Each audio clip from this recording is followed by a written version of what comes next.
Hello, baby. Then we have Snow. Snow, he's such a fag. Never mind him. We have Monet, the pretty Monet. Monet. This is Pretty fucking Monet. weird. Can you go back to card, please? You need to take up fucking priority screen or whatever. Now we have. Oh no, they took the mic away. What the fuck? I don't care. We have. Shut up, Nate. You're not doing the introduction. We have. Shut up. That's the fucking introduction. That's the introduction. Leave it at that. Okay, That card. was terrible. Card, do the So introduction. So seductive. That was the worst thing I've ever heard. Take traps away too. You know what? Yeah. Keep going. We have the old body sexy Cake and Licky. What's up, Licky? Oh, don't worry though. I see you, Kikio. What Kikio. the fuck? The pretty Kikio. And then we have A-Rod. What's up, A-Rod? Oh, don't forget, we have the almighty Omega Immortal, Sexy Rexy Pooh. What's up, Rexy? And then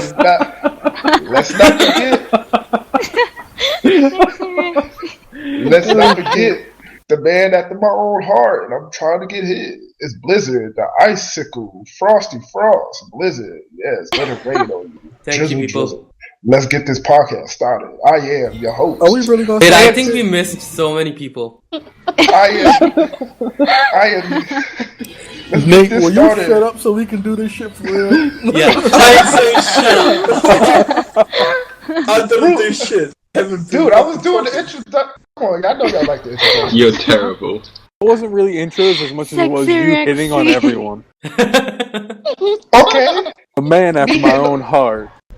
dude. Okay, well, let me introduce myself there. I didn't get to me. We Nate, have You Wait. to me, you These- bastard. You skipped Drew too, and you skipped Carl, I think. no. Who cares? Will you shut up No. and let Trap do it?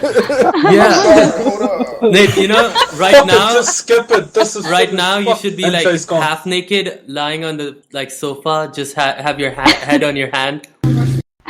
I didn't mean Skip to this. forget Drew Berry. I didn't mean to forget you, Drew Berry.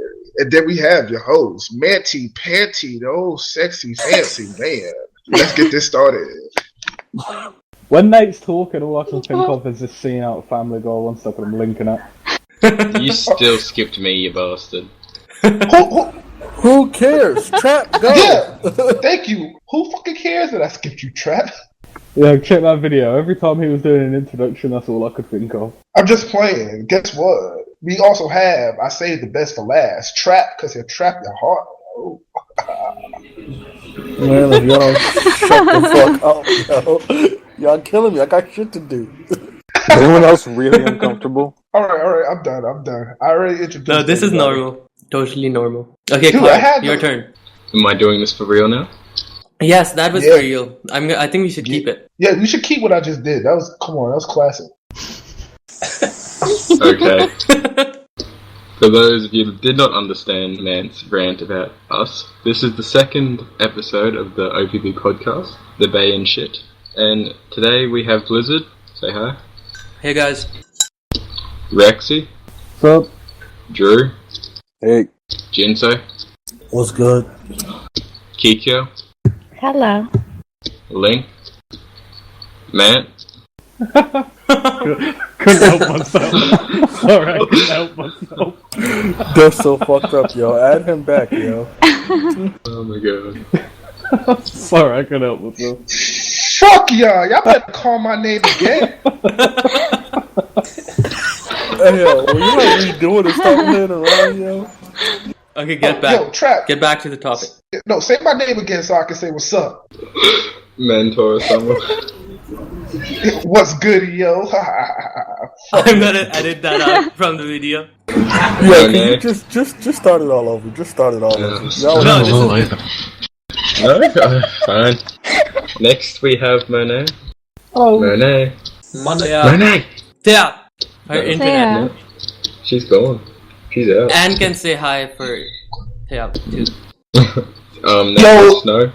It's Hello. your boy. It's your boy, Panty Panty. Oh my god.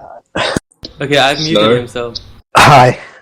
Violet, Hello. and I am the MC Trap.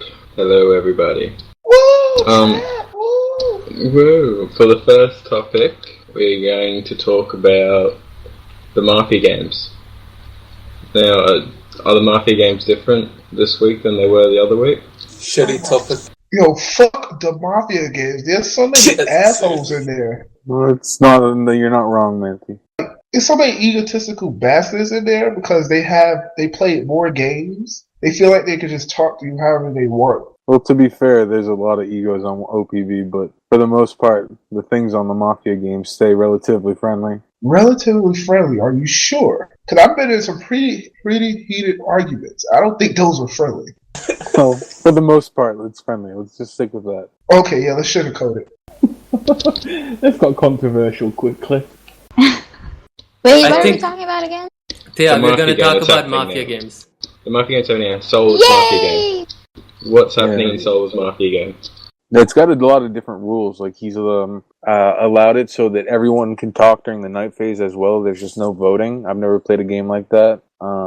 It's based on the Dark Souls game for the Xbox, and there's not a lot of people that have played it before, but it's one of the most intricate games we've played so far, at least that I've played. I am also playing in that game, and I have no idea what's happening because I don't know the game. I mean, the Dark Souls one. Yeah, there's only one person that really does, and he's looking like he's about to get killed.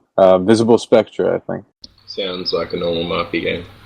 Do you No guys rules. think Mafia would like be cool if you played with the RP bios? For like an example, I was Trap and I was Town and he was I don't know, Mugen and he was he's Scum. You mean like using the characters you've created as roles? Yep. It's I interesting. think It might that'd be a great good one. That is an awesome idea. I know What about somebody Death Note? I heard people do Death Note like Mafia games, where they have to Hey, what? find whoever the main person is, whatever the main fucker's called on Death Note. I Death heard Note. people like doing Mafia games of that kind Right. of. Oh, definitely. Yeah, that His is name's, actually Light. Okay, Drew, you go first. I was just gonna say, the thing is, the great thing about the Mafia games so far is that they're on all different kinds of themes, and a lot of them are series I've never heard before, games I've never played, and just doing them has introduced me to the series. Like Blizzard's last game was on Psycho-Pass. I've never played that, but it introduced me to the anime, and it was really worthwhile to watch it. we used to do Death Note games on IRC.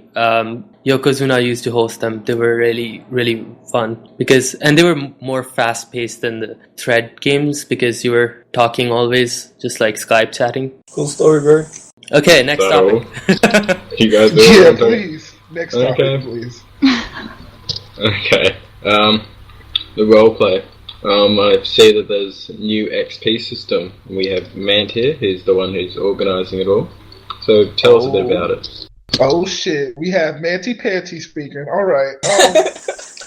So, it's Manty Panty, aka Oi Dora, the Explorer. Either way, Yeah, son.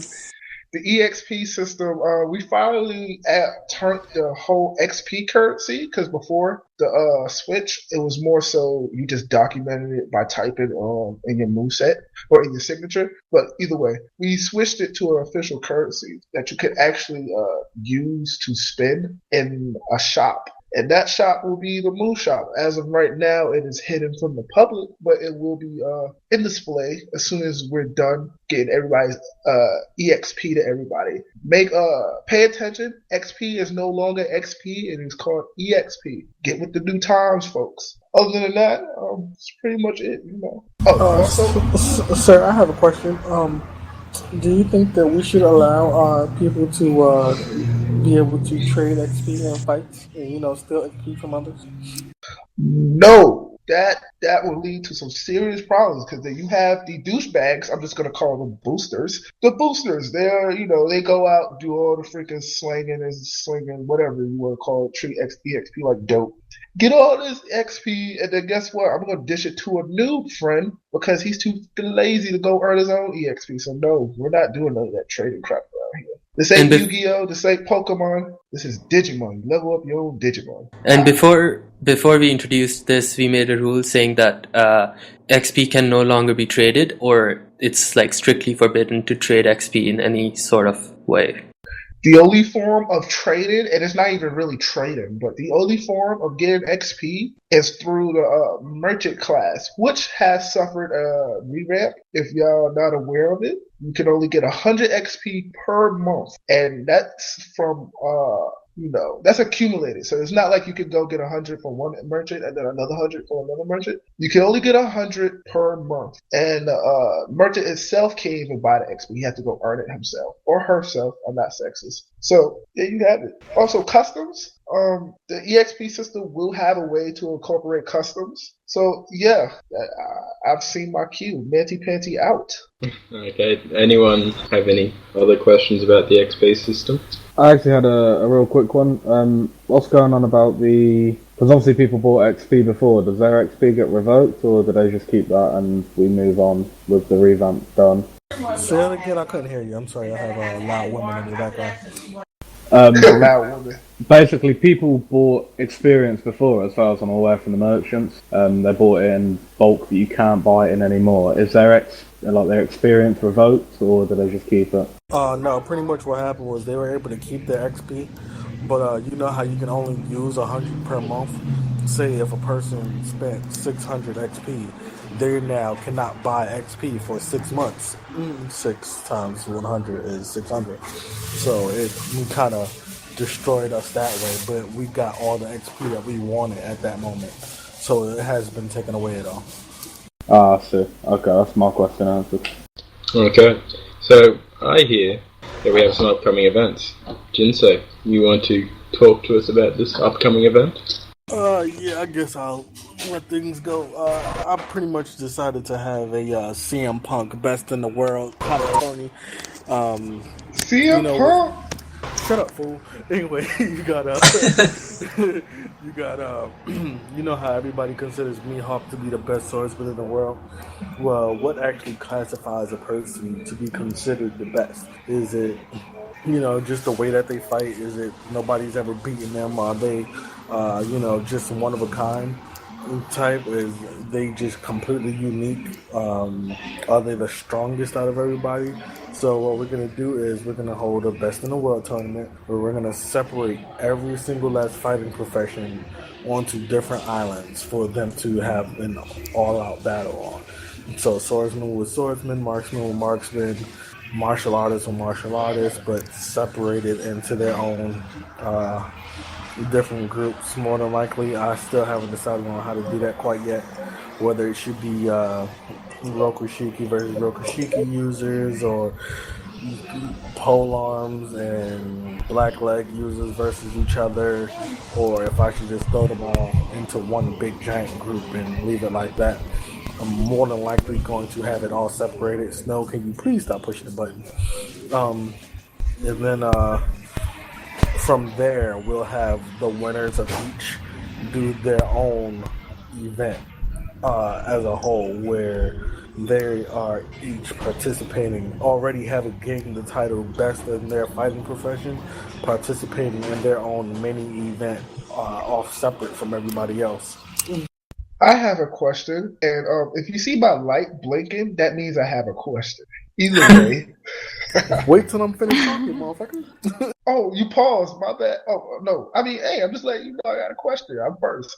Either way, damn, I lost my damn question. Oh, okay. You said everybody will be separated on an island. I want to know exactly, so everything makes sense in the story. How is everybody being separated on those islands? Okay. Pretty much everybody is gonna, like posters are gonna be flyers or whatever you want to call it, that advertises the certain fighting profession and the island that it's gonna be on. It won't necessarily tell you. It'll be like, it'll be undisclosed location, and only certain individuals will get told in a certain manner, or blah blah blah. But everybody will find out there in their own certain way exactly how the what island is supposed to be on what and how to get there, or there will be like a designated boat sent to pick everybody up, and everybody will get there, and then they will go to their designated island. I just want to make a comment. That sounds very like Mortal Kombat if you ever saw the first movie. And lastly, I'm going to take this time to hijack the podcast. I'm making a declaration. Fuck all you martial artists. I am the best. Y'all going to get this work. Manty Panty out yet again. Fuck up. Another thing that we have planned is one of the story events. And it's based on really amazing revolution that's going to take place. And it's one of those events that will be focused more on Marines instead of pirates, because the last one was more on pirates. And we are keeping up the other factions right now away from the story, like the revolutionaries, bounty hunters, adventurers. They will have their time, but not yet, because right now we're focusing on the two main factions, which is the pirates and the Marines.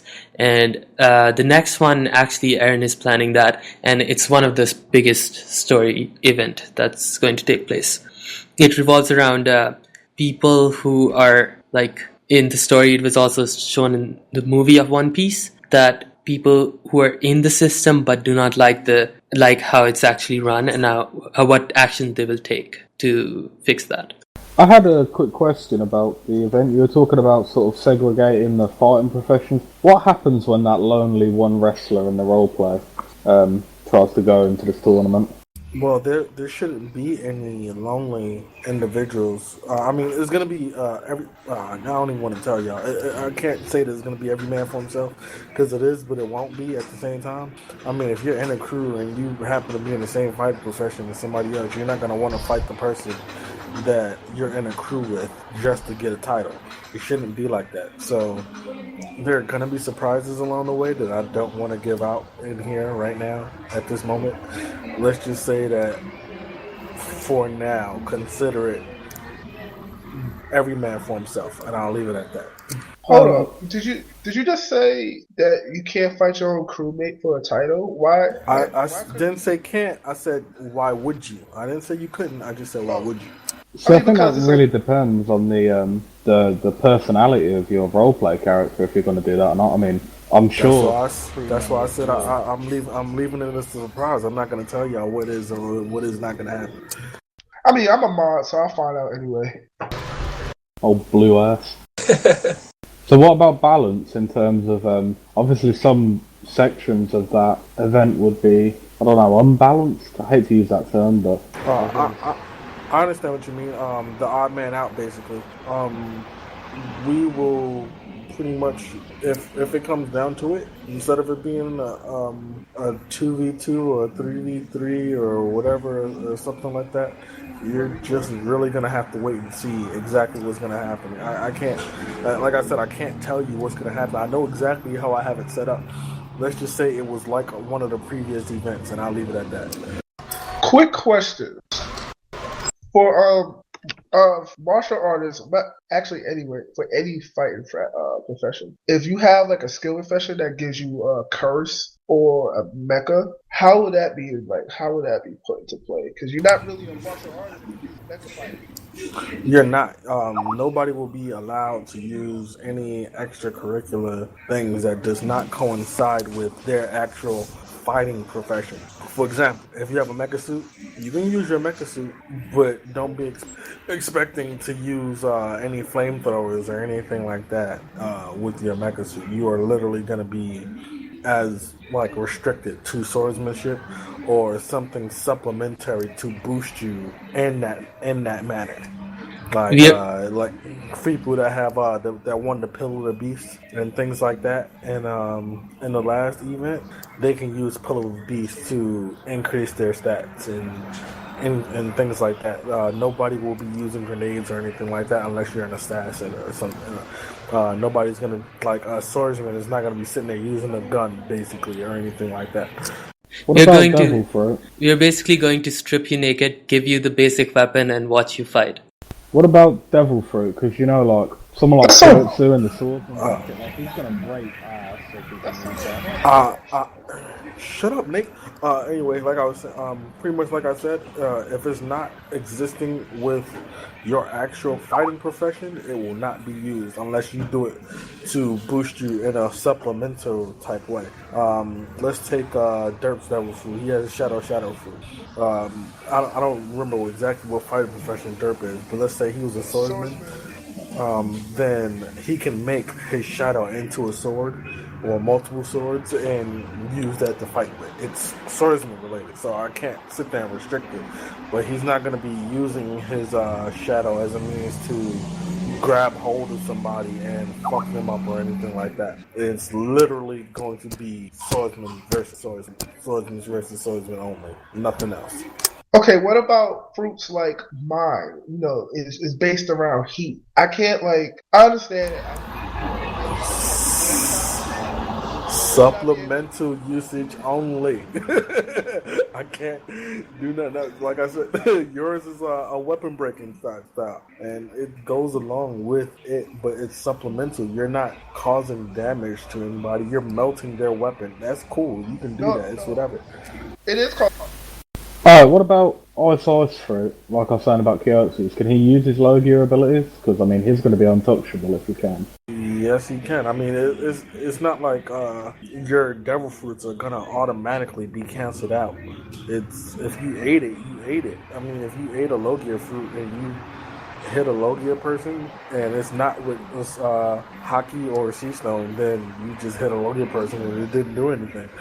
And that's pretty much just going to be it. But you can't stop a person from being the best swordsman just because they have a low gear fruit. I mean, there are going to be ways to kill them. You're just going to have to find out how. Yeah, it's going to take some doing though. I mean, if you haven't got armaments hacky and you're fighting him with no sea stone, it doesn't matter if you were to completely outclass him, you would still not be able to do anything really to him. So is it based on strength? Is it like, do you have to beat the person, or is it still relying on skill like how it was between Kyoto and Banana Sword or whatever? It's gonna essentially be both. If it's both skill, let's just say for example KE and Banana Sword, the way they had it, and both of them were actually skilled in usage, then we being mods and admin will determine exactly what we think who performed the best. Is that all the questions? None. Okay, so we're gonna move on to anime and manga. So, just gonna spoiler alert: if you're not caught up to current manga or current anime, then probably either stop listening or fuck off. Just fuck off. Don't say I didn't warn Right. you. Okay, so Just first we'll talk about fuck off. Madara's alive. talk about the latest anime episode. So episode 635.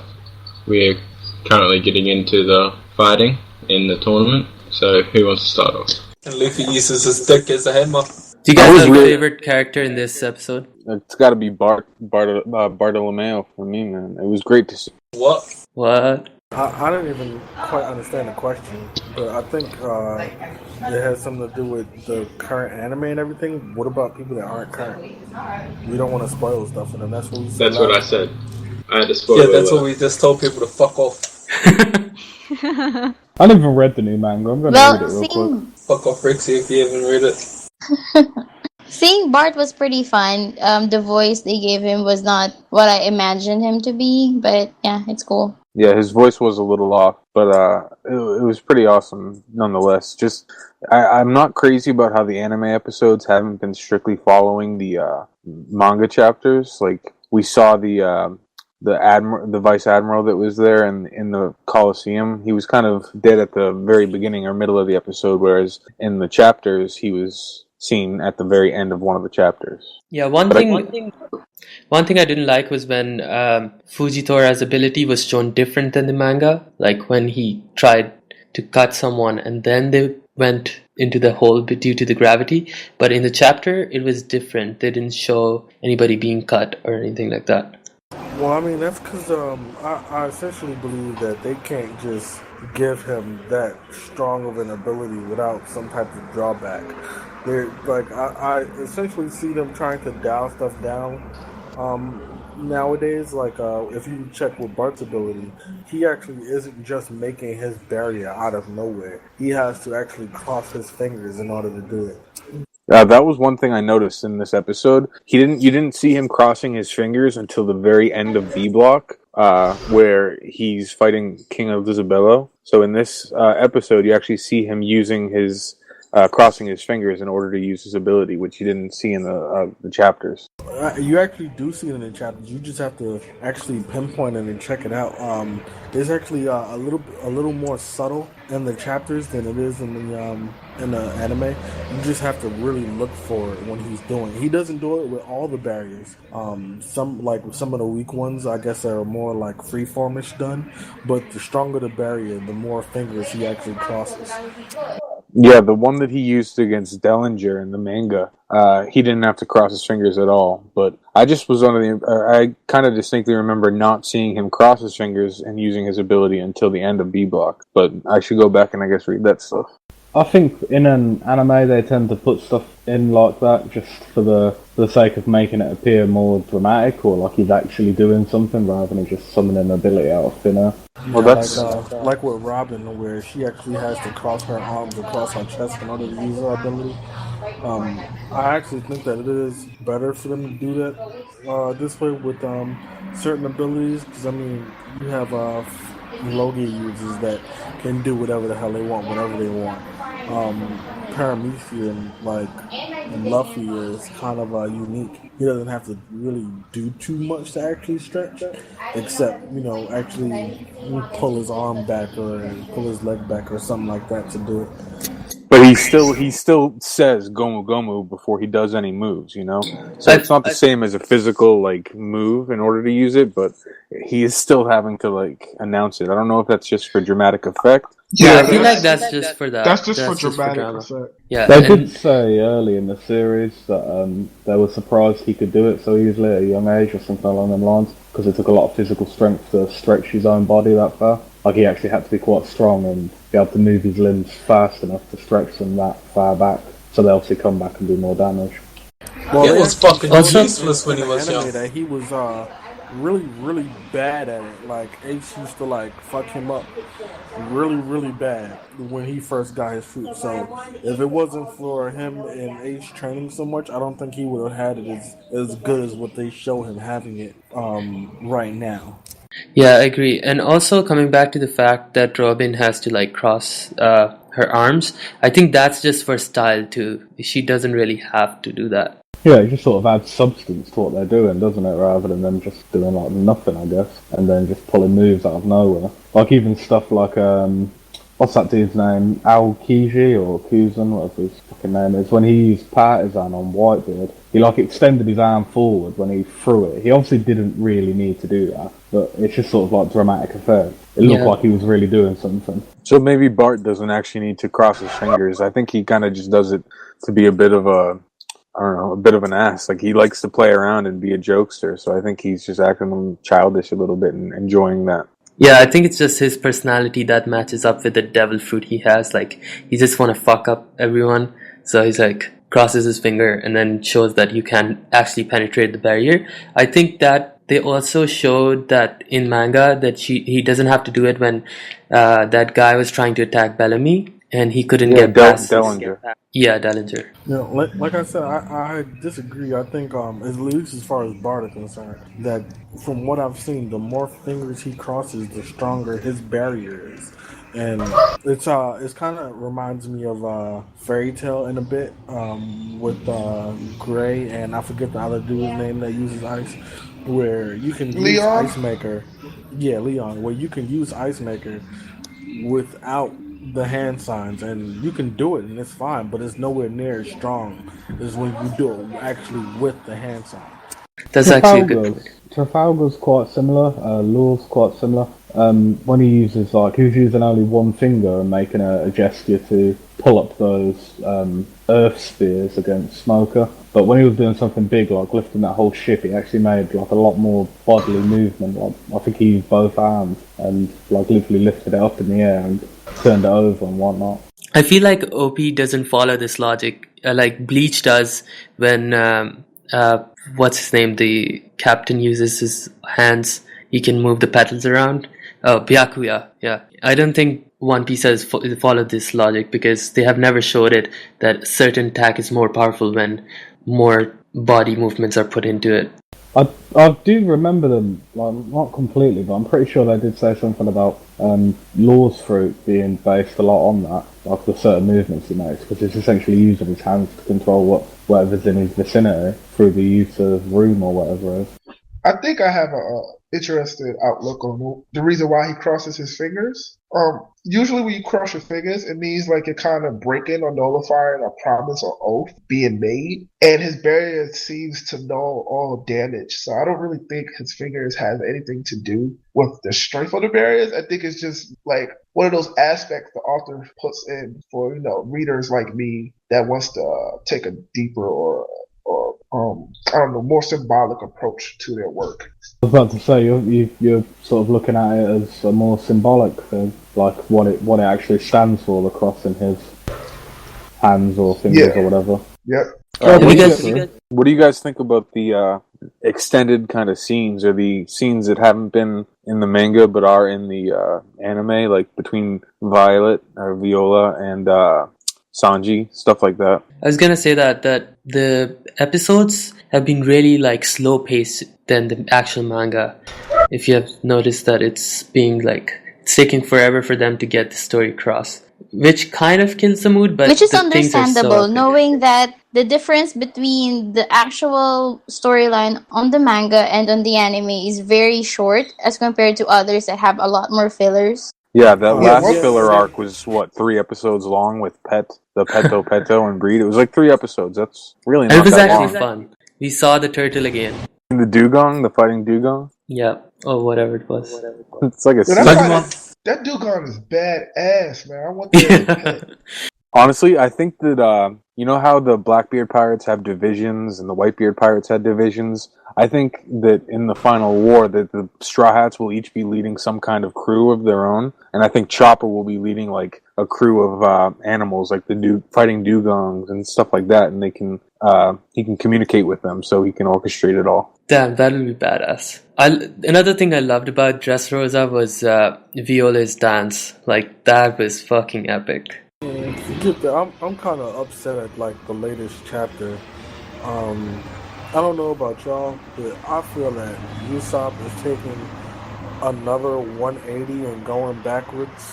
Yeah, fuck you. Yeah, he's gone back like 10 steps. It's pretty ridiculous. Yeah, and it's really getting annoying. Like, I expected him to like pull some stupid shit out his ass and like have the actual the bead that the chick has in her hand to like spring alive and be a plant and actually leap into her mouth or do some stupid shit. But he's literally again running away. Like, can you kill him, please? Like, I'm literally that annoyed that I want Usopp dead. Like, either kill him or bring back Sogeking and, like, have it, like, be, like, an awesome comeback so that his bounty can go higher or whatever. I'm literally just completely tired of Usopp. He's getting on my nerves. Dude, every crew needs a buggy or somebody who's just literally like shit compared to everybody else. Even if Usopp is ever badass compared to the rest of the crew, he will still be complete shit. And just need it. You need that drastic. True. You need that. That's true. To the point now where Nami is like leagues ahead of him, and it should not be like that. It is absolutely ridiculous to have somebody using weather arts be so much more useful in a fight or a scenario than your fucking marksman. Whoa! It makes no sense. Did you just hear weather arts? Weather arts is like tornadoes, storms, and thunder. You talking about a guy who doesn't even use a gun. And Nami could fight Usopp because she can fight from far just like him. And she can also get up close and beat his ass down with her climb attack.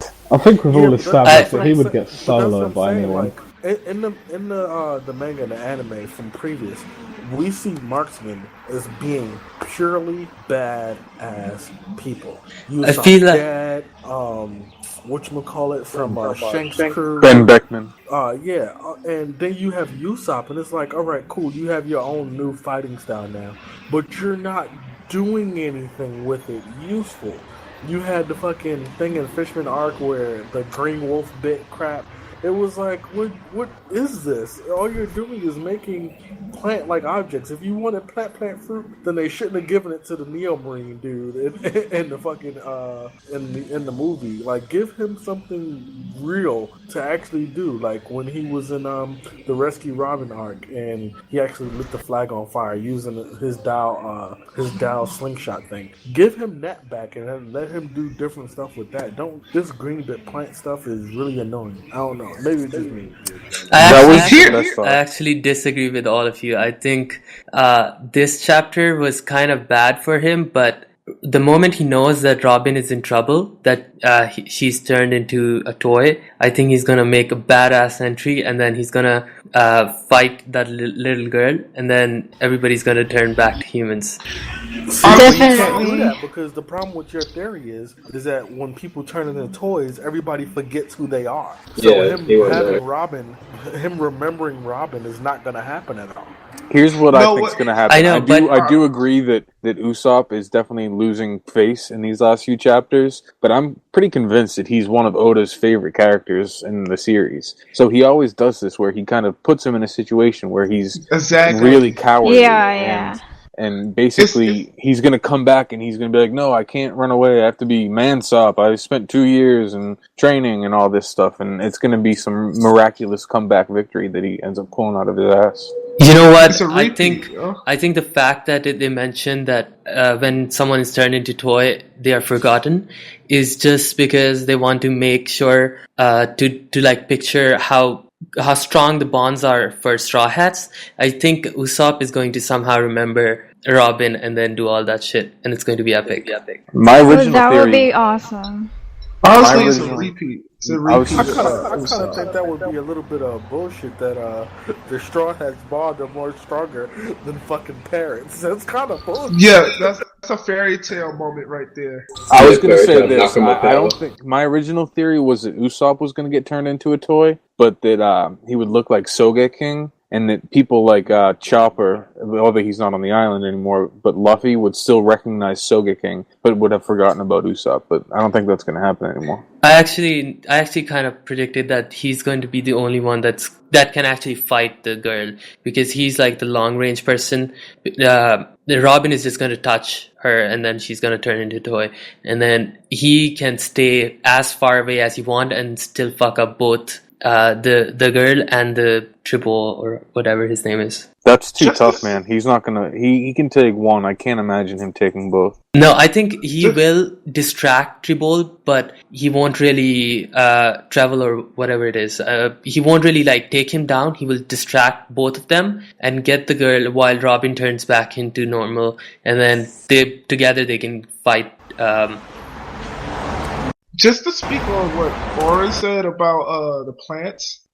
First, I don't even think the plants are useless or pointless. I really think they're cool, versatile, and new. And that maybe they seem lame. It's because Usopp is using them. I bet you, I'm willing to bet money that if Sogeking ever came back and was using those pop greens, those shit would be badass. That's what I'm waiting for. They are. Come back. They are. They can fucking eat stuff and then throw them like awesome. But he doesn't use them. The last time you seen him use them at all was in fucking the Fishman Island arc. No, it was on Punk Hazard when he captured Caesar and the other. Yeah, and wow, I think my bad. I think Oda is actually building up his character more to make the comeback more awesome, because right now everybody's arguing about Usopp is a boring character, and now he's a bitch, but Oda is going to bring him back like really good. To be fair, that shit in Usopp Punk Hazard will forever be a bitch. Yeah, that shit, even in Punk Hazard, like, he caught someone that had effectively been beaten half to death already. Like, Luffy punches him across an island, and Usopp's contribution is to shoot fucking handcuffs on him. Also, I think if you realize that everybody has a dream in Straw Hats, right? Usopp's dream is to be the bravest warrior ever, and if he becomes brave right now, his dream is basically, like, fulfilled. He doesn't have anything to go with. So they keep his personality alive by making him a scared person, and then something really, really bad will happen which will entirely change him. Like the last that Zoro would be probably dies, the last that's what moment for happens. him. Well, that's not Zoro fair because dies. Sanji already So- got his all blue. Say Zoro dies. Say Zoro dies again. I dare you. Zoro dies.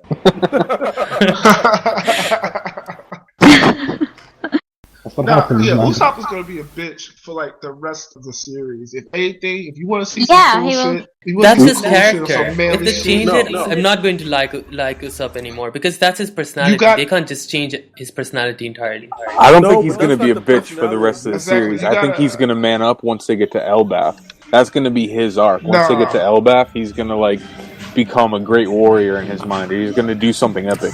Yeah, that's his dream. But- I think his manhood is Soga King. That's strictly it. Let Violet talk. I'll let Violet talk now. But if Usopp ever kicks ass the next chapter, are you still gonna hate him or something? Because I feel like yeah. I think my biggest thing with Usopp is the lack of consistency. I don't mind you, being cowardly and then getting brave. and This then nigga's listening getting- to Usher, bro. Hell yeah. No, shut up. No, I'm not. I got females in the house. Anyways, damn it, you fucked up what I was about to say. Yeah, but I don't mind him like being cowardly for a while and then showing bravery, but have some consistency where he's concerned. My real favorite Usopp moments are when he's lying, not showing cowardice, like using the 1-ton hammer and hitting the ghost chick upside of her head and her actually passing out. Shit like that. Like, I want him to actually now be able to really pick up a 1-ton hammer and it be a 1-ton fucking hammer and hit somebody upside the head. But they'll actually probably have 100,000 tons of some stupid shit, but it'll only really be 1 ton, just to show his actual progression from where he was before. If you look at him now, the only difference between Mansopp now and Mansopp pre-time skip is he has more muscles and longer hair. Like, And a goatee. There's nothing different about him at all whatsoever. So you want him to have like one of the monster trio type strengths. That's what you want. No, I want him to have some type of strength. Right His- now, I mean, literally His Remember strength that- is marksmanship, man. It's remember that really whole crazy. speech that Sanji gave him? no, which beach? What speech? At, they was at Water Sevens, I believe. Not Water Sevens. It was It's my favorite arc. Eddie's Lobby. Eddie's Lobby. That's how you pronounce it. Oh yeah. Sanji gave Usopp the speech about how everybody differs in strength, and that what he lacks, another crewmate has. And in case of Usopp, he may not be the strongest or the fastest, but he could definitely snipe your ass. And Exactly. Yeah. And Look at what Usopp has, and you say that everybody, what one person has, somebody else doesn't. Nami has something. Robin has something. Chopper has something. Sanji, Zoro, and Luffy have something. Jinbei has something. And then you look at Usopp and you're like, what the fuck do you have? dude, his Well, his marksman skills. He's fucking Exactly. crazy with them. He doesn't. Because One he of my doesn't favorite show it. one of my favorite Ennis Lobby moment was when Usopp took down that marine guy. It was fucking badass. Like from towers, from miles apart, he fired that. exactly. Or him He shooting fired a that flag. shit. That And was probably the without most him- epic moment. Yeah, and without him, they could have taken Robin, like easily. But he was there to help Robin all this time. And even in the train, he met Robin first and Yeah. told her to trust Luffy. And that was also an awesome moment. I think he can bring it back. Nobody has Definitely. Usopp's Awesome accuracy. moments is Nobody not has the same accuracy. as being a badass crew member. He's just not. Hold on. Everybody can't be badass. I don't. Yeah. Yeah, exactly. Yeah. Would you say Chopper's badass? No, Yes. exactly. Yeah. Yes, my Chopper's badass. Hold on. Yes. No, he's not. No, wait. Chopper is my favorite character, and he is no way near badass. I hate that fact, but he is not badass. He turned into a little Chopper- fat deer and spin kicked. Chopper- Man, And that's even pretty badass. Frankie, But Jordan- Frankie is not really badass. The Yeah. entire thing depends on his comedic sense of being a robot and impressing everyone. He's not badass. How can you Why say does that Frankie every- is not badass? When Frankie's he's definitely down the badass. front by You himself define right now. you define He's holding down the front by badassness himself when right now. you define badassness when you cut a Logia user and they can't resubmerge because they're afraid of you. That's badass. Alright, so Zoro's the only one. That's then. badass. Yeah, but Yeah, there's no Zoro. way. If that's There's, the case, there's then no only argument. Zoro's badass. But- That's not cool. I mean, No, I've watched I- that video like 100 times where he cut Monet. Yeah. Well, Sanji, I think Sanji is badass. I think the monster trio is definitely badass. They definitely have Yeah, that title. of course. I have So, fun with that too. Look, But let's- why I'm does just saying, you every got- character have to be a badass? Yes, Like for people. Usopp has The to be reason there why- to keep the balance. That's why he has to be the weak one. No, the reason He's why the everything most has to be human of- badass is because the whole point of the 2-year concept was for them to become a badass. No. Do you- The Well, whole no, concept not was to get necessarily. The whole Do you- do the you- whole concept was to get powerful. They got powerful, Yeah, but yeah, basically. not everyone have had the chance to show their abilities yet.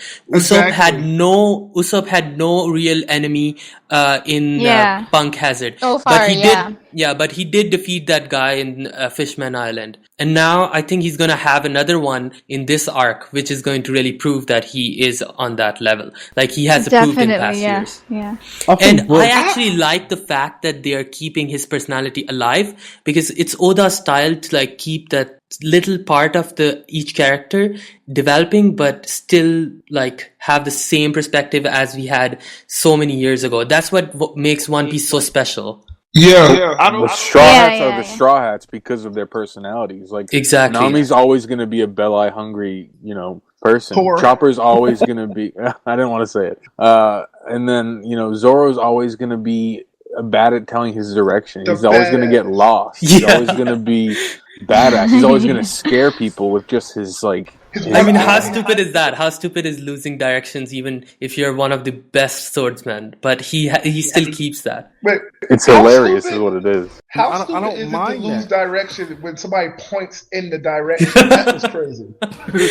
But On a- I don't mind that stuff though. Like I like that stuff, but Well- at the same time, you don't show any actual progression with Usopp. All he's doing is going forward and going backward and Hold going forward. And Here's the going thing: backwards. what Usopp's Can- characteristic is his cowardice, his Yeah. apparent cowardice. Like, how many islands have they gone to where he's had his, I can't go to this island because I'm going to die itis disease or whatever. Like, that's Usopp. Yeah, but we don't, Can I don't mind that though, but that's not his only thing. His thing was supposed to be cowardice and lying, and it's like you took away the lying. And No, he still reinforced fucking the lies. cowardice. He's the first one to lie to those He lied Tontata all the tribe. time. The Tontata Every tribe. single I'm not talking arc, about he the- says, I'm I not have talking about 8,000 the- followers. Yeah, and he Every became arc. Uso Yeah, land but after like lying to those little Tontaras, whatever they are. Can I ask a Yes, I question? get Can we Can I talk about the awesome Doflaemon? Oh, Doflaemon was the best. Yes, I am the Lord. One serious question I had though. I just wondered on everyone's opinion here. Who do you think had the most improvement in the 2-year time skip? Like how they were pre-time skip out of the Straw Hats to post. Oh That's man, Nami. Nami, most yeah, I would say improvement? Nami too. No, not Yeah. Nami. Nami, I would Most say Nami. improvement? So that's like Luffy Yeah. wouldn't have been Brooke able to was use weak as hockey shit. without 2 years. Brooke was Luffy- weak as shit though, and then he No, was badass. All of Luffy's shit But he was still already used shown it. before. I think Nami has the most improvement because of her weapon. He's learned the most Yeah. like badass fighting style, like shooting lightnings and all that. I think Brooke- that's Brooke kind of didn't too change early to that judge, though. I think it's too early to judge because we still haven't seen. Yeah, we haven't Exactly. seen everyone. That's Yeah. that's what I was trying to say to Aaron too, because not every Straw Hat member has had the chance to show their true abilities. Like, what have we seen Yeah. from Robin yet? Just like those big feet and all That's those. not true. See, No, Wait, she can wait. clone Not- herself. because now Robin can make a whole entire clone of herself that Yes. was shown in Fishman arc. But Nami has her whole new weather art shit. Fucking Brooklyn Sanji has Ice. the whole blue walk and skywalk. But the thing Zoro is- was able to fucking cut a Logia and the bitch not fucking return back to Yeah, normal. we obviously Hold on, know but we obviously this is- know what all of their abilities are, but I what I'm saying is that we haven't you don't seen know the the full extent. furthest extent of those. Like we have seen Exactly. Luffy. like we have seen Luffy's, and that's all we have seen. Like we have seen Luffy's like extreme ends. His Conqueror's Haki his Conqueror's Haki has gone crazy. Like he can fuck up 50,000 people. We haven't seen that kind of thing from any other Straw Hat. Even Zoro and Sanji talked about taking half of them on their own, but they never did. They can, but they never did. They were not given the chance. I have a question though. If since we're on the subject of Usopp, well, I think it's a two-part question. Let's ask the first one. You know how Usopp is like he's been lying ever since we met the character. Do you think that's how he's going to achieve his dream of becoming a famous warrior? Because we all know, or I think we all can generally accept that he will always be the weakest, or rather weak. But his lies will spread. Right now, he's a lord among the Doors. So like his famous warrior dream could become true technically if he continues to travel the world and spread these lies. And so what you're hilarious. Saying is that he's gonna be like the dude from that book that they found where like I can't remember what Noland that was with. Noland, is Noland. Yeah. And he's gonna be like him. No, that's gonna be fucking horrible, dude. No, that fits his character, man. That fits his character. That would be the best end game for Usopp. I would love that. Like, cause honestly, if you look at it, I don't think in any story every character should be liked, or every character should be badass, or every character should be popular. You should, in fact, hate certain characters, even if they're main. Like, or you hate the way Usopp is right now, which is good, which means Oda has you feeling a certain way. It's not, maybe he's not meant to be your character you like, but like, Usopp is cool in his own aspect. Even though he's a bitch, I will admit it. He's a bitch. Yeah, I think it'd be funny if he becomes the bravest warrior by just spreading his lies that he's the bravest warrior, and then everybody starts believing it at the end as he was like depicted as a Soge king in front of everyone, but nobody really knows like how he actually is. That would be a befitting ending for Usopp. It really would. Yeah. Okay, I want to talk about Sabo. Oh my god, Sabo, I'm a fangirl. Oh my god, Sabo. I don't think we should talk about Sabo. We should talk about Sabo. We should totally talk about Sabo. We already talked about spoilers. Oh, the theory crafters are gonna be... Sabo, we can't spoil. We can spoil. I already said we were. I'm not too spoil at the minute. Oh, well, we have spoiled so many shit. Why can't we spoil Alright Sabo? guys, spoiler. Sabo is alive. Sabo's a hockey monster, yo. What if it wasn't really Sabo?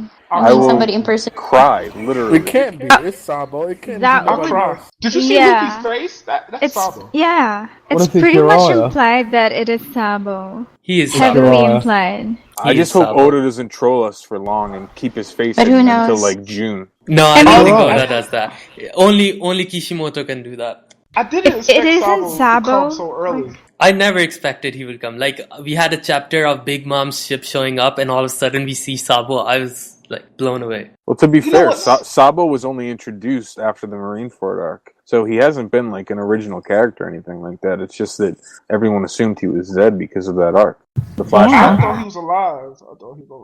Yeah, but at least now we could get background on what exactly happened. The fucking Dragon Claw? Yeah, he got that from Dragon, for sure. I think that Sabo being introduced means that pretty soon we're going to actually get an in-depth look at the Revolutionary Army, which has to this point remained relatively unknown. Like, there's not really anything we know about them. Except for transvestites.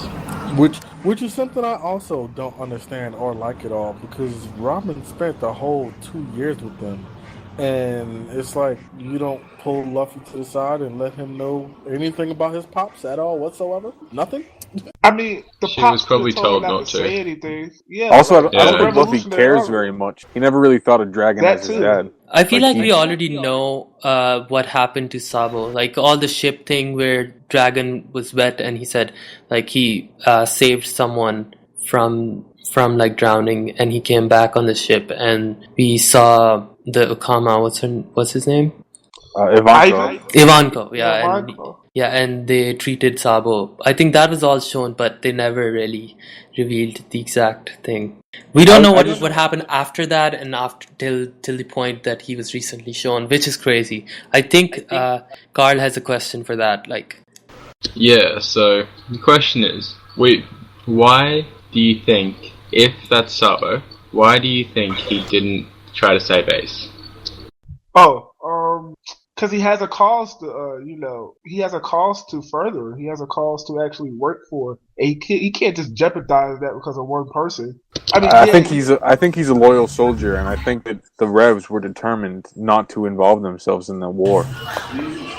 Actually, I actually have a different point of view from that. I actually think that maybe Sabo, this whole entire time, maybe would have been in a coma, following from the incident and Ace's death and the rumor of possible Luffy's death in itself may have woken him up out of it, and then he's been training for the 2 years with Dragon and the Revolutionaries, and then when that's some soap opera shit there. Yeah, I don't think he had gotten this much powerful just by training in 2 years. Like he can fucking rip his elbow thing with one of the strongest haki we have ever seen, the Dragon Claw thing. Yeah, you can't get that in like Luffy's been training for so long, and then he trained on haki for 2 years, but that's not the point. Like I think both of them would have it's been more than that for 2 years. Yeah, but like you need the body for that. Like even though you can learn hockey, you still need a body that's well, disciplined. If you're in a coma up to like 2 years prior. Your body would be weak. The will has to be that your body has. Yeah, I don't think that. I actually disagree with Nate about like having him be very obedient to the army. I think the pact with the brothers was more than anything they could have. Like even Garp, he was with Marines for so long. Like he was one of the most trusted soldiers, and he couldn't even control himself when Ace died. He was like, "Fucking keep hold of me. I'm gonna kill Akainu." I think Sabo's love was way more than that, but something else was holding him back. Yeah, which is why I think that the only thing that could have kept him out of that would have been a fucking coma. I don't think nothing else would have kept him out. Maybe he was literally too far away. I think it's deeper than that though, because his loyalty. I'm not to say he's just loyal and that's it. He wouldn't go save him, but if it's like the greatest happiness principle Sabo might be applying. Yes, his brotherhood was much stronger than anything. Examples proven with Luffy and Garp and everything. But you either can jeopardize this whole cause and go save, or go potentially save or fail in saving one life, or you could continue with the revolutionary cause and change the world into a place you believe will be better. And like if he chose that route, he could potentially cause a rift between the Straw Hats, even though they're brothers. But that fucking story dynamic. But that fucking life was Ace's life. It wasn't just any life. It was his brother. I know, but I don't think. Okay, another thing that makes I don't think it makes sense, because another thing that makes that false is when he was talking to Koala on the Dendenmushi, and he was crying when he was saying. When he was talking about that he met Luffy, and she said, "It's not gonna help you. You were not going to save him anyways. Like you could not have done anything." Yeah. Wait, it does make sense because he chose to stay with the Revolutionary Army doesn't mean he doesn't care for his brothers. He could still feel emotions. That's why he cried when he finally saw Luffy. No, then why did Koala said that you could not have done anything? Because it's like even though you're a soldier, I'm not saying Sabo's a mindless drone. He probably wanted to go save Ace, but there was logical factors, including Dragon and anybody else, that was telling him that's not the right choice. You need to stay, and like he ultimately chose to stay back. But that doesn't mean he didn't want to go save him. I feel like Aaron's theory makes more sense, but not to that extent. Not being able to actually save him and not actually going to try to. Exactly. Fucking Luffy didn't think he was going to be able to do it, but that nigga was like, you know what, I don't give a fuck, I'm going. Whoa. Luffy thought he was going to do it. There was never a doubt that he wasn't going to go save Ace. Yeah, Luffy knows. Luffy always has conviction in himself. Yeah, the whole ride, he's like, I'm gonna go save him. There was never, I'm gonna go try. I mean, everybody's like sitting there like, it's one dude. You by yourself cannot do it all. And he had the plot He armor. needed all the Whitebeard pirates. He needed fucking all the motherfuckers that he brought out from Impel Down. He couldn't just do that shit by himself. He probably would have had more luck if he would have had all of his Straw Hat pirates rolling with him and he wasn't by his goddamn self. And then what if fucking Sabo was actually with him? Do you really think fucking Ace would have died if fucking Sabo was there too? That's the thing. I mean, if anything, you kind of... Ace wouldn't have given up if he saw Sabo. He kind of gave up at the beginning of the arc. He was like, guys, go away. You're going to just get killed for me. You shouldn't die for me. I think if he did see Sabo there and with Luffy, there's no way he would have had that kind of attitude. Yeah, that would be would have been another trigger for him to live. Two things. First, to what Aura said, it's like Sabo being there or Sabo contributing to the fighting doesn't automatically boost any success rate. Like, yeah, it boosts some, but it doesn't make it to the point where, oh my god, Ace definitely would have got out of there alive. Which goes to what Drew just said. Even though Ace didn't give up or die giving up or sacrifice himself, remember he was willing to leave until Magma Brat started talking shit about Whitebeard. That was at the very end of the arc. Yeah, Ace died because of his pride. He didn't die because he sacrificed himself. But that was...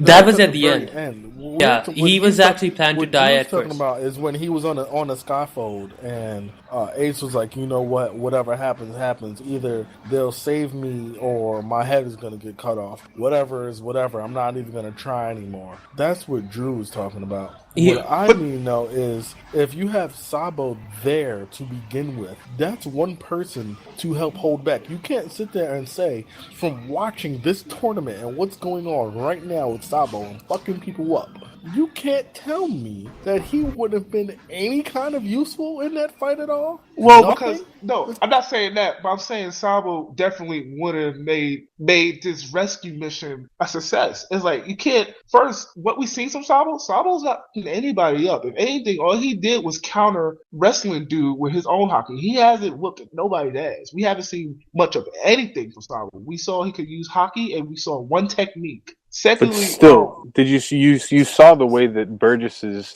attack worked on the stadium? He shot it like a cannon. Like, there's no way that he just redirected that. I think that was the cause of it, but there's no way he could have redirected it if his hockey was weaker. Can I ask you a question then? Yeah, sure. If y'all believe Sabo definitely has the power to have made this rescue mission successful, are you saying that his power was ultimately greater than the entire Whitebeard division? The fact is, you have Whitebeard, you have all his division leaders who by far are monstrous. Don't you think technically, if we're going to put this all on one man's power, don't you think Whitebeard crew should have been enough?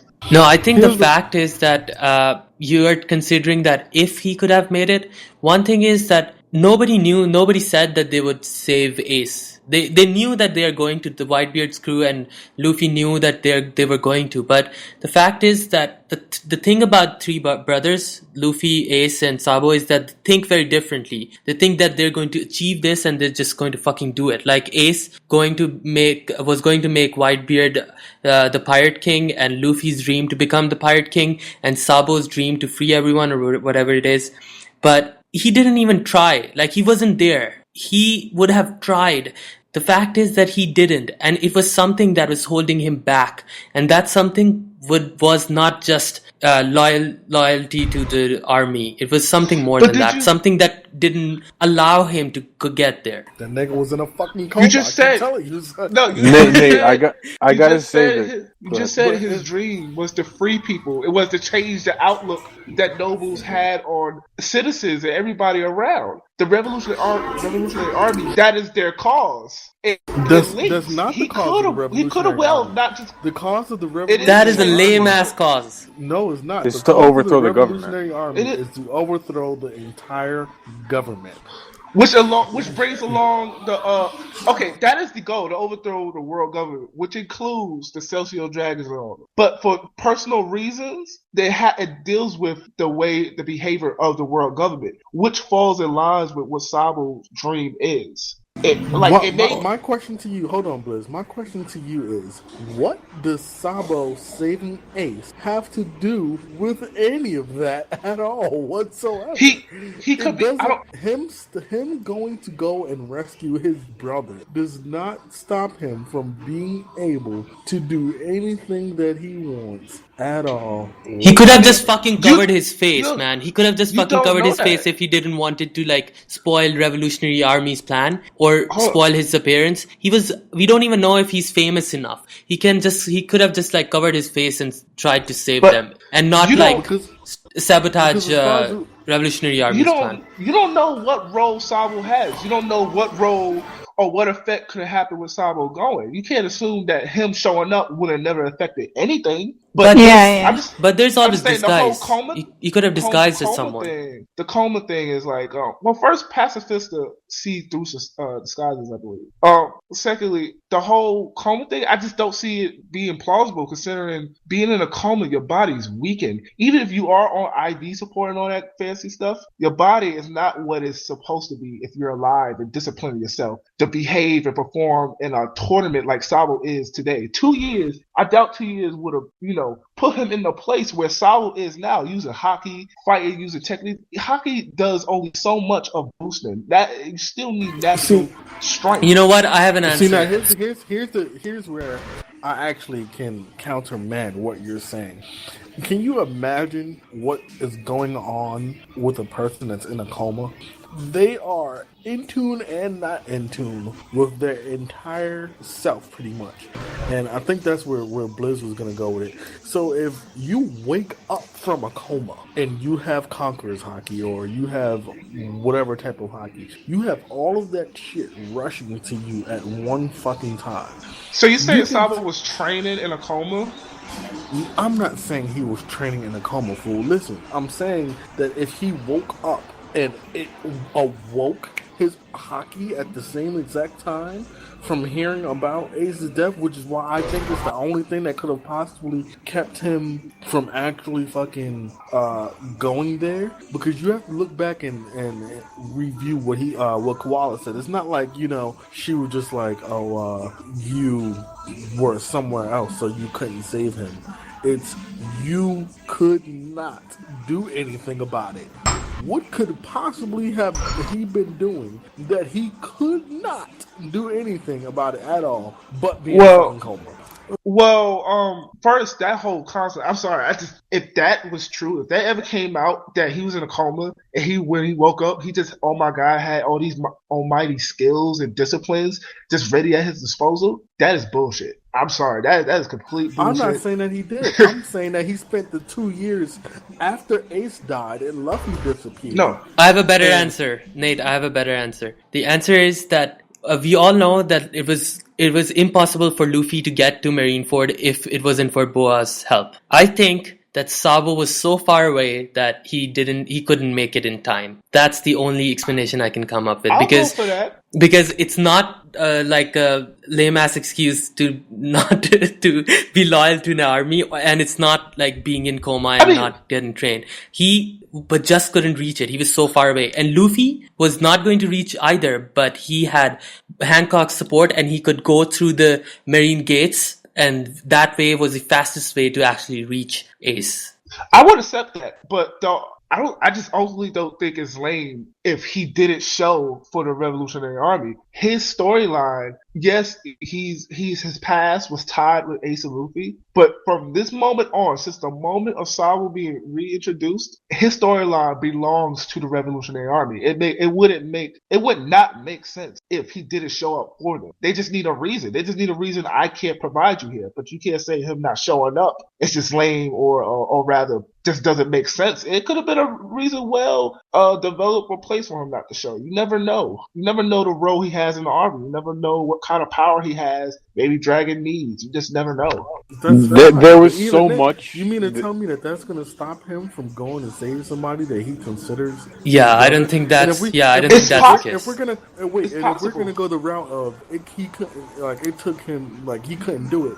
Like they were saying in the chat, Shanks was fighting fucking Kaido before he got there, and he got there at the very fucking last minute to fucking. The war was over by then. Okay, you don't know. You don't know. The war was not over by then. I mean, Ace had already died. Can you let me finish? I'm saying that's what I'm saying now. But I'm just saying he got there at that moment. He could have still at least got. How the fuck did Trafalgar Law get there all of a sudden? And he had nothing to do with that at all whatsoever. Well, why is it that all of these people that had nothing to do with this shit at all can get there, but Sabo can't get there? That don't make no sense. Okay, let me say this then.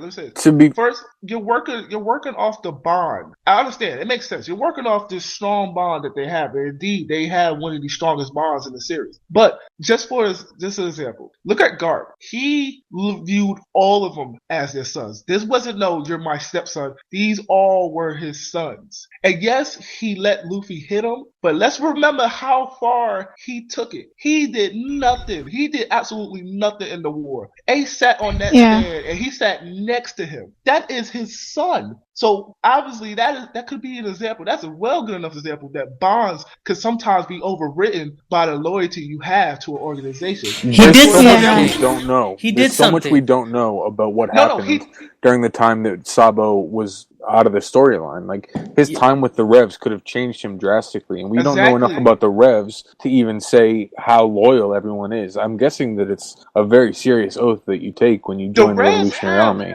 They're three things. Turned into a complete android. Like you don't know what they do or how they think, but all I know is like loyalty can override a bond. It's been proven. Grap didn't do nothing. He got hit, and all he did was threaten Magma Brat when he finally dealt the fatal blow to Ace. Grap didn't do anything. If anything, he fought against pirates trying to save Ace.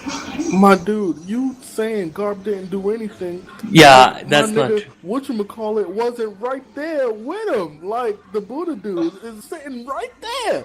You're not doing nothing with the Fleet Admiral sitting right there. The also, motherfucker out of all of them. You're not doing anything. And then Garp did punch whatchamacallit too. But punch who? The Phoenix Marker. I just said that. I said if anything, the only thing Grap did was fight against pirates trying to save his own son. But for the comment about the Fleet Admiral, I'm just trying to prove the point. Bonds, by your argument, bonds should override loyalty. Therefore, I don't care who was next to him. Grap should have hit Fleet Admiral. If anything, those two have been fighting since the old days. Those are the two strongest admirals apparently in the Marines. So why did they get the hook in? You can't put Garp in this condition, man. That he's stronger than them. You can't put Garp in this condition because there were two things. One, he was on an entirely different side of the story. He was actually a Marine trying to save. He was trying to actually save his son. That's why he wasn't doing anything. He wanted Luffy to rescue Ace, and he was actually surprised or happy when Ace got rescued, and he was mad when he got killed or whatever it was. But a bond should have overridden it though. But in Sabo's case, bond did override it. And can you no, it didn't. Can you listen? His doing nothing except for punching Marco like once or twice was essentially his. Exactly. It was like his. Are you really? His being Switzerland. His being neutral in a war instead of actually picking a side. But then Oda made him choose a side. A lot Sengoku knows that Garp knew that Garp had ties to Ace, and all he really said to him, I distinctly remember him saying it was, don't get in the way. Like, you're here as like a symbol. You're here as like a symbol of the Marines' strength. He let loyalty override his bond. No, it wasn't that. I don't think so. The moment between Luffy and Garp was the proof that the bond was stronger. The moment they made him decide which side he want to choose, was it Marines or Luffy's side, he let Luffy hit him. And that was the moment that he actually chose the bonds over the loyalty. Look, that was the moment. But that's not the point. The point is it's too late. He chose bond over loyalty too late. No, it wasn't too late. He let him rescue Ace, but whatever. I think the point was Sabo. Sabo's bond was still alive because they showed he was still crying after 2 years when he was talking to Koala, talking about Ace and meeting Luffy. And the second thing I wanted to talk about was that like him not being able to reach Marineford, I think he might have, we don't know, he might have reached way later. He might have arrived there, but everything was already done. We don't know if he did reach there. Don't we know the dragon was at Marineford? That like his ship was in the vicinity, but not like interfering? Let's disagree. Where was that? I mean, let's agree to disagree, and we'll just wait until the storyline plays out. Is that best? My nigga's in a coma. I don't care what y'all say. my nigga let loyalty override his bond. Let's disagree. Mine just didn't make it. We'll see who wins. Blitz versus me versus Aura. No, I'm gonna win. No. I'm so gonna win. What you say? My nigga was in a coma up until the point where he heard that Ace died, and that's all I know my nigga more than you, bro, because I'm a fangirl for the nigga, so yeah. Anyways, another topic that I wanted to talk about since we brought up Sabo is Koala and the fact that she's an actual human, but she's a substitute fishman karate teacher. How the fuck is that possible? I think she's got ties. I think that's kind of weird, but most of her, like the substitute, the way they put that she's an instructor is that she might have a lot of knowledge about it, but not really actually application of it. Like she won't really actually perform it, but she can study the style and really convey it in a way that people can actually master. The actual fishman can actually master. I think her strength or her application of fishman karate may essentially just be fishman karate, and she just can't use jujitsu. Like she could use the true towel punch and all those type of moves. But I don't think she could actually manipulate water. Like Without water, without water. Yeah. Without water, it's essentially just martial arts. Yeah. So what do you guys think about the possibility of her having a devil fruit ability that allows her to essentially be a fishman? I mean, if you have human fruit, why can't we have fishman fruit or giant fruit or anything like that? That would be so ass backwards. You have a fruit that makes you an aquatic creature to swim in the water, but you can't swim in the water. No. That's so ass backwards. No, it's not, because you're thinking of it as as it actually transforming you into a creature that can swim in the water. I'm just being like, I'm saying, just listen. You're thinking of it as it actually changing the race instead of you actually getting the ability of that race, and that's what I mean. Okay. Now you actually have the ability to manipulate water and use fishman karate. So are you saying a devil fruit that turns her into a pseudo fishman, or a devil fruit that allows her to master fishman karate? A devil fruit that allows her to use fishman karate. But she needs water for that. Exactly. I don't think that would be a Pacific devil fruit. That's too Pacific. Usually devil fruits are broad in its power. Not too broad, but broad to a sense where it's like a theme. If anything, she could have muscle memory. Her devil fruit's like based on muscle memory, and that's how she learned how to use the martial arts of fisherman. But I doubt a devil fruit would be real for just. Without you can't do that because there already is a copy fruit. That's what I'm saying. The only way I see that happening, Jinsei, is if she has like a water fruit, and there's no way there'd be like one like that because of the flaw between devil fruits in the ocean and the water.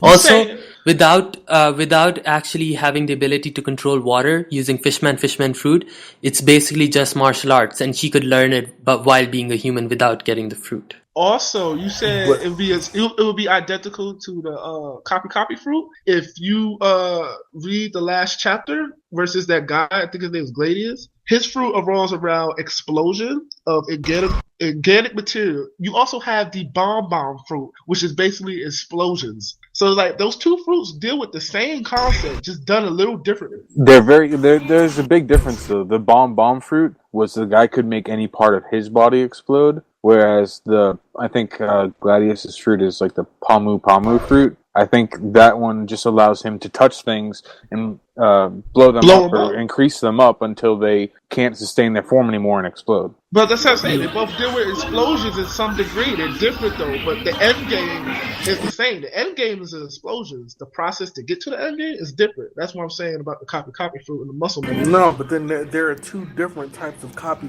fruits. That's what I'm saying. You have the one that they showed where you actually can copy any ability that the person uses, and then you have the other copy that's like the one from fucking whatchamacallit? Bon Clay?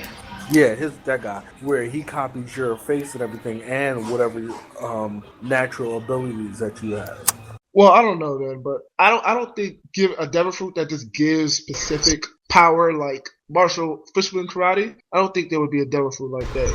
I'm just saying, I mean, there's no other way we can make it so that she's an actual fisherman chick, unless like she's a merman and she's 30 years old, which is what I first thought it was, until I guess they brought back the fact that she was actually introduced way earlier in the anime and everything, having legs. So I'm like, if she's had legs before she was 30, the whole merman thing is out the window.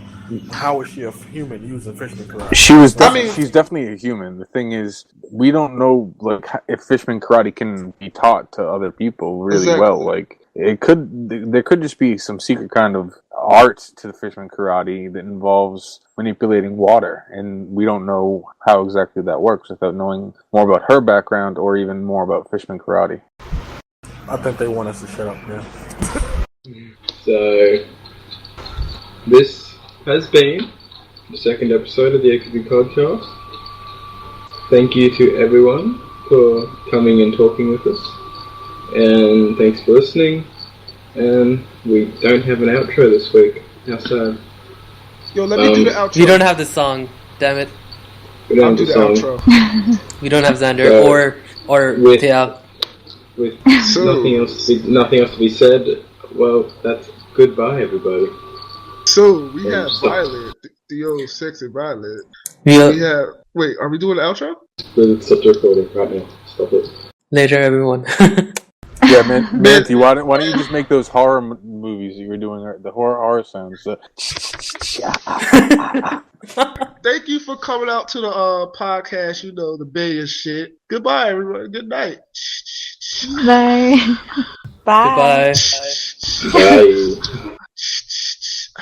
Fuck you, man. Shut up. Just stop recording. Just stop recording, please. Just stop